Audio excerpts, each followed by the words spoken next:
관찰이 중요합니다라는 걸 잘 설명해 주고 있는 책 추천을 드립니다.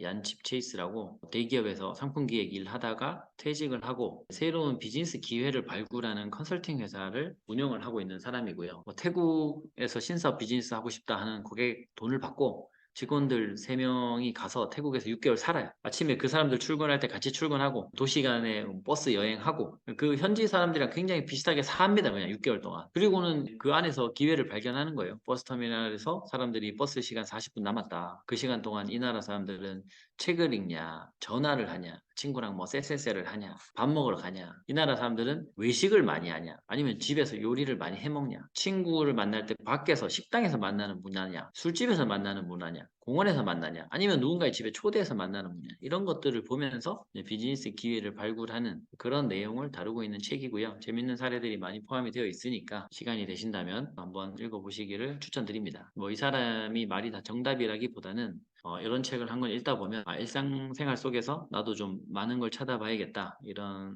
생각들이 저 책을 읽는 동안 많이 하게 되고, 이런 거 한 권 읽고 나면 그 뒤로는 반복되는 연습을 안 해도 저도 이 책을 읽고 나서는 그런 감각들이 좀 올라오는 것 같아요. 일상생활 속에서 문제를 발견하는 그런 감각들이. 그래서 이런 책 추천드립니다. 이 책에서 이런 익스트림 유저에 좀 집중을 해봐라, 이런 얘기를 하거든요. 무슨 개념이냐면 어떤 주어진 물건을 사용하는 사람들이 있습니다. 이 스마트폰을 사용하는 일반적인 방법들이 있는데 간혹 굉장히 이렇게 양극단에 특이하게 사용하는 사람들이 있어요. 예를 들면 공부를 해도 평균 80점 근처에 애들이 다 몰려있죠. 근데 정말 극소수 여기 100점 맞는 애도 있고 정말 극소수 여기 30점 맞는 애도 있거든요. 그러면 이게 평균적인 애들의 공부 방법은 우리가 사실 이미 다 알고 있어요. 다 많이 알려져 있고 많은 사람들이 여기 집중하거든요. 왜냐면 여기 쪽수가 많기 때문에. 근데 우리는 이런 극단에 관심을 가질 필요가 있다는 겁니다. 왜냐? 극단에 있는 유저들은 괜히 극단에 있는 게 아니에요. 뭔가 극단적인 행동을 하고 있기 때문에 극단에 있는 거거든요. 그 사람들이 하고 있는 행동을 잘 보면 뭔가 평균과는 다른 특이한 시사점을 발견할 수 있다는 거죠. 우리 학교에서 전교 1등하는 100점 맞는 애는 도대체 어떻게 공부하길래 100점을 맞았냐? 그걸 관찰하는 겁니다. 그럼 그 친구가 노트하는 방법, 오답 노트 관리하는 방법, 그 친구가 자기 스스로 뭘 잘하고 뭘 못하는지를 스스로 진단하는 방법, 그 친구가 공부하는 시간과 쉬는 시간을 가지는 패턴, 이런 게 있을 거 아닙니까? 이게 보통 사람과는 아마 좀 다를 확률이 높거든요. 뭔가 다른 방법이 있으니까 여기까지 갔겠죠. 그러면 그런 방법 속에서 공부를 잘하기 위해서는 이런 식으로 하는 게 좋겠다라는 시사점들을 찾아서 이런 보통 사람들한테 적용을 해보면, 야, 내가 서비스 하나 만들었는데 요거 사용해봐. 요거 사용하면 너도 여기 100점 여기로 갈 수 있어. 내가 요거 100점 하는 애들 거 사례조사 해가지고 만든 거거든. 이런 식으로 제시할 수 있다는 거죠. 반대로 여기 30점 맞는 애들도 연구해 볼 가치는 있다는 겁니다. 공부로 따지면 우측이 좋은 거고 좌측이 나쁜 건데, 예를 들어 키다. 자동차 운전하는 사람을 도와주는 차량 액세서리가 엄청 많은데, 예를 들어 키가 엄청 큰 사람, 키가 2m예요. 키가 2m인 사람은 운전하기가 굉장히 불편하겠죠. 머리가 막 천장에 닿을 것처럼 되고, 이 윈드실드 글라스가 거의 끝나는 부분까지 머리가 가 있기 때문에 시야도 굉장히 불편할 거거든요. 키가 2m쯤 되는 사람을 위한 액세서리. 반대로 막 키가 150입니다. 어른인데 면허증은 있는데 키는 150이에요. 운전하기 불편하겠죠. 뭐 시트를 최대한 높이긴 했겠지만 시트를 높이면 또 페달이 멀어진단 말이에요. 키가 작은 사람은 다리도 짧은데, 그런 사람들을 위한 어떤 적절한 액세서리를 생각하기 전에 키가 150인 사람은 어떻게 운전하냐, 이런 거를 살펴보면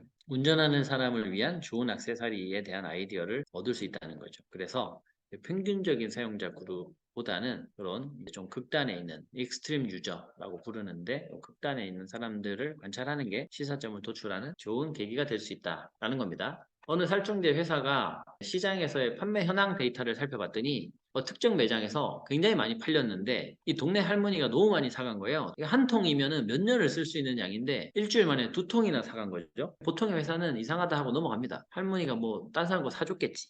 옆집 거 뭐 대신 사줬나 보지. 아니면 그냥 원 플러스 원 쟁여놓으려고 샀나 보지. 넘어갈 수 있는데 이 회사는 이게 궁금해서 찾아갔습니다. 찾아가서 할머니한테 물어봤더니, 관찰을 했더니 할머니가 바퀴벌레한테 뿌렸는데 바퀴벌레가 도망가니까 쫓아가면서 계속 뿌린 거죠. 한 통 다 쓸 때까지. 그래서 한 3마리 잡는데 한 통 다 쓴 거예요. 그리고 이제 네 번째 또 나오니까 또 한 통 더 사러 가시고 그런 거죠.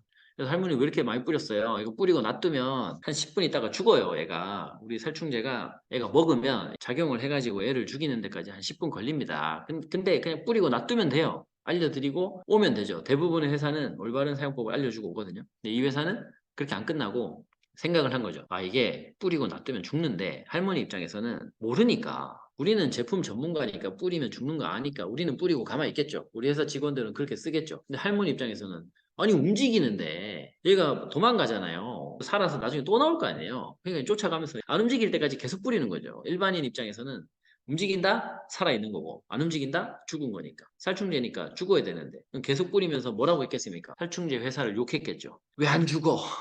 왜 안 죽어 이거 약이 그냥 허접하네. 근데 살충제의 살충 효과를 더 올릴 수는 없어요. 그러면 인체 유독성 이런 게 올라가니까. 그래서 이 회사는 어떻게 했느냐, 살충제에 마취제를 섞었습니다. 10분 동안 작용해서 얘를 죽이는 살충제 성분 말고 2초 만에 작용해서 애가 못 움직이게 이 관절을 마비시키는 마취제를 같이 섞은 거죠. 그래서 칙 뿌리면 애가 그대로 멈춥니다. 그 자리에서. 하지만 안 죽어요. 왜냐면 죽이는 건 살충제니까. 여전히 10분이 걸립니다. 얘는 이 자리에 굳은 채로 10분 동안 서서히 죽어가겠죠. 예전에는 돌아다니면서 죽어갔을 텐데 이제는 이 자리에 굳은 채로 죽어가는 거겠죠. 근데 할머니 입장에서는 어떻습니까? 그전에는 이렇게 막 계속 쫓아가면서 이렇게 뿌려야 겨우 잡았는데 이제는 칙 뿌리면 바로 죽은 것처럼 보이잖아요. 소비자 입장에서는 완전히 다른 제품, 완전 슈퍼 제품이 나온 거죠. 효과가 탁월하게 차이가 나는. 자, 이런 것들을 우리가 사무실에 앉아서 아이디어 브레인스토밍 합시다 라고 해서 이런 게 생각날 수도 있지만 그렇게 되려면 사실 상당한 행운이 좀 필요할 것 같고요. 이런 식으로 익스트림한 행동을 하는 이런 사람들을 살펴보면 좋은 시사점을 얻을 수 있습니다. 실제로 자동차 회사도 그 동호회에 신경을 많이 쓰거든요. 자동차 동호회 있죠. 자동차를 그냥 타라고 팔았는데 자동차 동호회가 뭐 어떻게 합니까? 막 후드랑 엔진룸 다 뜯어가지고 거기에 흡음재 같은 거 막 꾸겨 넣거든요. 그래서 막 100만 원씩 들여가지고 그 소음 튜닝을 해요. 그럼 차가 진짜 조용해지거든요. 그럼 자동차 회사도 다 동호회 가입해서 지켜봅니다. 소음재, 흡음재를 어디다 대는지. 회사가 전부 다 해보고 연구개발하기 힘들잖아요. 동호회 사람들이 경험치로 얻어낸 여기다가 요 정도 흡음재 넣으면은 차가 엔진 소리가 전달이 안 돼서 차단이 잘 된다. 이런 것들을 참고해가지고 연구개발하는데도 쓰는 거죠. 자동차 동호회가 익스트림 유저인 거죠. 우리나라는 이제 완성차 캠핑카가 없었죠. 이제 처음으로 현대자동차에서 출시를 해서 한 대가 나와 있는데 예전에 완성차 캠핑카는 없었고 그 캠핑카는 전부 다 싸제 튜닝 그 싸제 샵에서 자동차에 득도하신 사장님들이 다 뜯어가지고 핸드메이드로 공간을 개조한 그런 시장이었거든요. 그런 세월이 많이 쌓였고 그런 익스트림 유저들의 어떤 시행착오와 경험치 이런 것들 속에서 아 캠핑카를 만들 거면 요거를 해야겠다. 사람들이 이거를 많이 하는구나. 예를 들면 조수석 뜯어가지고 조수석을 회전시키는 걸 많이 해요. 조수석에 타서도 뒷자리에 앉은 가족들이랑 대화하면서 놀면서 가려고 조수석을 뒤로 돌릴 수 있게 회전하는 튜닝을 많이 하거든요. 그런 것들을 완성차에 반영할까 이런 아이디어들을 얻는 거죠. 자, 익스트림 유저를 관찰하는 방법들입니다. 또 어떤 회사는 이런 음식물 재료를 갈면서 섞어주는 블렌더를 만들기 위해서 굉장히 많은 셰프들을 찾아가서 어떤 블렌더를 만들어 드릴까요? 라고 인터뷰를 했는데 인터뷰에서는 딱히 시사점이 안 나왔고 인터뷰하는 동안에 셰프들이 요리하는 걸 봤더니 몇몇 사람들이 들고 하는 거예요. 이렇게 블렌더를. 이게 딱 세워 놓으면 저절로 돌아가게끔 만들었는데 이런 식으로 어떤 사람들은 이 자립을 할 수 있는 얘를 또 품에 들고 이렇게 기울여가지고 이렇게 블렌딩을 하는 거예요. 왜 저렇게 할까? 이게 세워놓으면은 수평으로 회전을 하죠. 날이 같은 높이의 수평으로 회전하는데 들고 기울이면 이게 위아래로 회전을 하거든요. 재료가 이렇게 아래 위로 더 잘 섞입니다. 그래서 들고 기울여서 하는 사람들을 보면 대부분 더 빨리 이 블렌딩을 끝내기 위해서 들고 하는 거예요. 어떤 사람들은 이 블렌더 자체를 들고 이 블렌더를 이렇게 흔들면서 회전하고 있는 몽체를 통째로 이렇게 흔들어주고 있는 거죠. 더 잘 섞이라고. 빨리 섞이는 거, 그 다음에 옆으로만 돌리는 게 아니라 재료가 위아래로도 섞이는 게 중요하구나 라고 해서 일렉트로룩스가 아예 이렇게 기울어진 블렌더를 만들었습니다. 10도 정도 옆으로 기울어져 있고요. 재료가 수평뿐만 아니라 아래 위로도 섞이면서 갈아내는 것도 더 빨리 갈아지고 위아래가 섞여서 전체적으로 재료의 크기가 더 골고루 만들어지는 그런 블렌더를 만든 거죠. 10도 기울이자 이거는 사실 기술 개발하기에는 별로 어려울 게 없는 지극히 평범한 아이디어인데 수평 블렌더가 처음 나와서 수십 년 동안 수평으로 썼고 처음으로 발상을 전환해서 기울인 거죠. 이만큼 요거 하나 기울이자라는 사소한 아이디어를 얻는 것도 사실은 굉장히 어려운 일인데 관찰을 통해서 이런 힌트를 잘 찾아낸 사례가 되겠습니다. 그 토스라는 회사의 이야기고요. 카페에 앉아서 사람들이 이 커피값을 계산하는 모습을 가만히 보다 보니까 난리도 아닌 거죠. 뭐, 야, 35,000원 나왔어. 뭐, 5명이 먹었으니까 7,000원씩 낼까? 나 10,000원짜리 가져왔어. 3,000원 돌려줘. 그러니까, 아, 나 현금 없어. 나 계좌로 7,000원 보낼게. 카드 누가 긁을 거야? 누가 카드 얼마 긁었으니까 누가 누구한테 얼마 현금 주고 잔돈 받고 계좌 이체하고 뭐 난리도 아닌 거예요. 그래서 이거를 굉장히 심플하게 엠빵을 칠 수 있게 친구한테 돈 보낼 방법을 하자. 근데 내가 친구에 대해서 알고 있는 건 뭐 자기 계좌번호 외우고 있는 애 없잖아요. 야, 내가 너한테 계좌로 보낼게. 네 계좌번호 뭐야? 잠깐만. 그래서 핸드폰 꺼내고 나중에 컴퓨터 찾아보고 이메일로 보낼게. 은행 접속해서 계좌번호 조회하고 난리가 나니까 전화번호 아니까 전화번호로 돈 보낼 수 있게 하자. 이거 아이디어를 요때 착안을 한 거고 오로지 이 하나의 기능에만 열심히 매달려서 진짜 야 전화번호로 돈 보내는 거 너무 위험한 거 아니냐. 친구 전화번호 오타나면은 그 은행 계좌도 아니고 전화번호인데 중간에 연결 끊기면 돈이 허공에서 날아갈 수도 있고 그런 걱정을 받을 정도로 진짜 심플한 아이디어인데요. 친구한테 문자 보내듯이 돈을 보내는 그 하나의 아이디어로 지금 토스는 지금 몇 조죠? 한 10조까지 갔다가 뭐 경기가 안 좋아서 많이 내려오긴 했는데 하여튼 엄청나게 큰 회사가 되었습니다. 여기 창업주께서 여러 실패를 한 다음에 자 다음 아이템은 뭐냐 찾기 위해서 직원들 다 같이 밖에 나가서 카페에 앉아서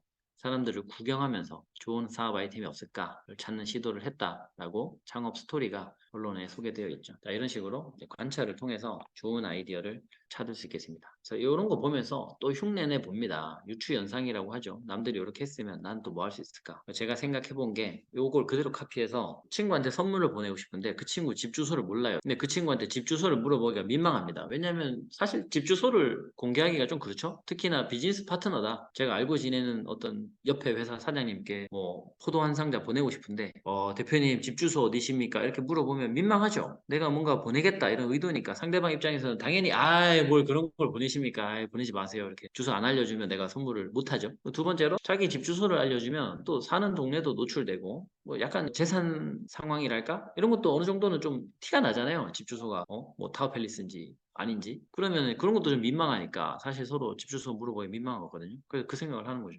전화번호로 선물을 보내면 어떨까? 제가 포도 주문하면서 상대방 전화번호만 집어넣어요. 그럼 저는 상대방 주소를 모르지만 그 택배 회사는 알 수 있잖아요. 제 선물을 받는 대표님의 전화번호와 주소 정보가 들어있으면 알 수 있잖아요. 아니면 이 회사가 전화해서 물어보는 거죠. 선물을 보내셨습니다. 당신 핸드폰 번호로. 주소를 주세요. 근데 당신이 나한테 주소를 줘도 이 선물을 보낸 사람한테는 전달되지 않는다. 당신의 주소가. 오로지 당신 집에 갖다 주는 정도로만 쓰인다. 이러면 이제 부담 없이 주소를 주실 수 있죠. 토스가 전화번호로 돈 보내는 서비스를 보고 제가 나름 열심히 고민해가지고 똑같은 생각을 했어요. 그러니까 너무 아이템이 괜찮아서 하려고 했죠. 근데 이게 대형 플랫폼이 하면은 한 방에 나가 떨어지겠더라고요. 왜냐면 저는 이 서비스가 유일한 서비스이기 때문에 이걸 할 거면 플랫폼 만들고 사이트 만들고 수많은 사람들의 가입을 받아서 자기 전화번호와 주소를 매칭을 시키는 데이터를 다 확보를 해야 되고 그 다음에 제가 만든 이 쇼핑몰 안에 와서 누군가 주문을 해야 되고 이런 식이죠. 혼자 자생을 해야 되는데 큰 회사가 하면 한 방에 끝날 것 같아서 진입장벽을 구축할 방법이 없고 제가 스타트업으로서 퍼스트 무버가 될 수 있지만 시장을 50% 이상의 마켓시어를 지킬 수 없기 때문에 안 했습니다. 근데 역시나 지금은 이제 카카오에 있죠. 카카오 선물하기 하면 카카오톡에 등록돼 있는 말하자면 전화번호로 선물을 보낸 거잖아요. 이 선물을 받는 주소는 선물을 받은 사람이 입력하죠. 선물을 보낸 나는 상대의 주소를 알 길이 없습니다. 하지만 선물은 할 수 있다. 제가 만약에 그때 이 전화번호를 주소로 변환해서 선물을 보낼 수 있는 서비스를 만들었으면 물론 저는 대박이 났을 수도 있죠. 뭐 특허 같은 거 잘 걸어놓고 하면 카카오한테 뭐 진입 못하게 했을 수도 있으니까. 반대로 어설프게 하고 있었으면 카카오가 등장하는 순간 저는 바로 그냥 폐업의 길을 가야겠죠. 그래서 똑같은 거를 또 카피하면요. 제가 일상에서 발견한 문제가 예전에 이제 운전을 하면서 가고 있는데 앞차가 그 브레이크 등이 한쪽이 나갔더라고요.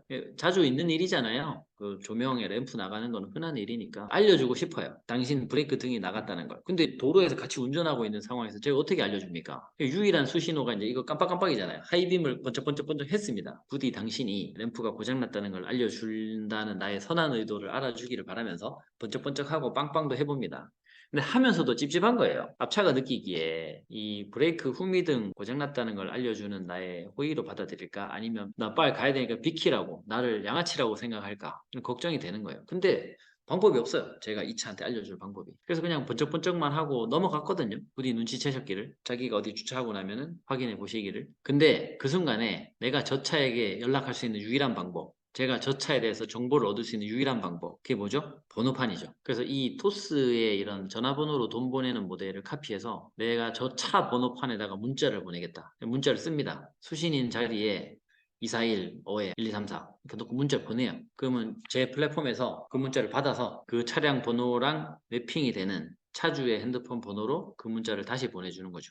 문자를 보낸 사람은 저 차에 보내긴 했지만 저 차의 주인이 누군지는 모르고 저 차 주인의 핸드폰 번호도 모릅니다. 그냥 차에다가 보낸 거죠. 하지만 차 주인은 받았어요. 브레이크 등이 고장 나셨네요. 라는 문자를 받은 거죠. 어떻습니까? 괜찮은 서비스인가요? 그럼 저는 또 플랫폼 만들어가지고 차 번호와 전화번호 사이에 데이터를 다 받아서 많은 국민들에게 회원가입을 받고 그걸 매핑을 하고 문자를 전달해주는 시스템을 하면 되죠. 예를 들면 앱 같은 거 하나 만들어서 상대편 차 번호 찍고 문자 보내시면 제가 그걸 차주의 핸드폰 번호를 보내드리면 돼요. 근데 이게 역시나 또 대기업에서 카카오톡에서 자기 개인정보에 자기 차 번호 넣는 메뉴 한 개만 만들면 끝나거든요. 카카오톡에서 아이디로 사람 조회하는 거 되잖아요. 내가 내 개인 계정 정보에 내 차 번호 넣고 내 차 번호를 누가 검색하는 걸 허용하겠다 해놓으면 그 사람들이 길 가다가 제 차 번호를 봤을 때 카톡 열고 제 차 번호 찍으면 나오겠죠. 제 이름이 뭔지 제 전화번호가 뭔지는 안 나오겠지만 제 계정이 뜨겠죠. 거기 그 차의 차주라고. 그 사람이 저한테 카톡 보내면 저한테 카톡이 올 거예요.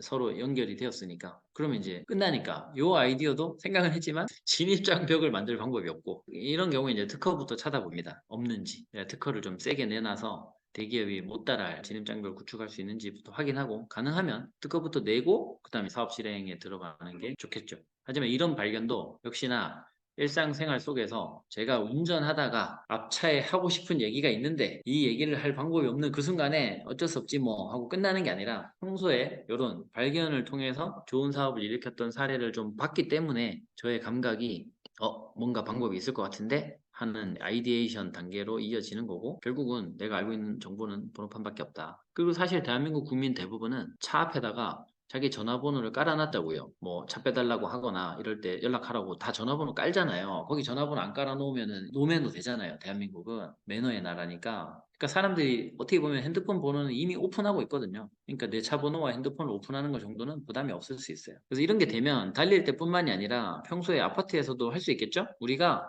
굳이 내 전화번호를 개인정보를 안 올려놔도 된단 말이에요. 그 개인정보 유출 문제도 심각하거든요. 예를 들면 전 집에 가족 캠핑용 차인데 그거 좀 낡았거든요. 그러면은 그 폐차 광고가 자꾸 와요 핸드폰에 작년부터.